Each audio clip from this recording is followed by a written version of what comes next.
Hello friends, সবাই নিশ্চয়ই ভালো আছো। আমিও ভালো আছি। তো আমার হাজব্যান্ডের বার্থডে ছিল মকর সংক্রান্তির দিন। ভিডিওটা করেছি, কিন্তু একটু অসুবিধার কারণে ভিডিওটা মানে দিতে পারিনি। তো আজকে ভিডিওটা দিচ্ছি। এই যে দেখো, বার্থডে সেলিব্রেশান হচ্ছে। কেকটা না অনেকক্ষণ ফ্রিজে রাখা ছিল না, তো বাইরে ছিল। কেকটা এত লুজ হয়ে গেছে যে কাটা হচ্ছে, দেখছো কেমন করে কাটা হচ্ছে, পুরো মানে দলদলে হয়ে গেছে।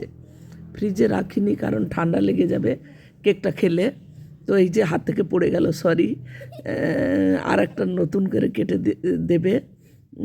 মানে চুলি এত নরম হয়ে গেছে, হাতে নিয়েছি ফথপ করে পড়ে গেছে।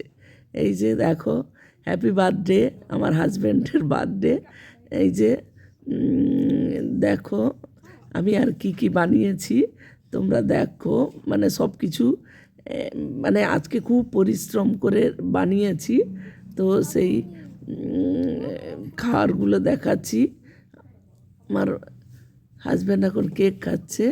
এই যে দেখো, রান্না করেছি ফ্রাইড রাইস, এই যে দই পিঠে, পাটি সাপটা, আর সরু চাকলি পিঠে।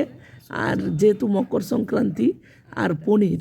আর কিছু বানাইনি, কারণ হচ্ছে পায়েস তো করিনি। এই কারণে করিনি, কারণ শরীরটা আগে দেখতে হবে। পায়েস খুব শরীরে মানে নিতে পারা খুব কঠিন, কারণ পায়েস খেলে গ্যাস হয় বেশি।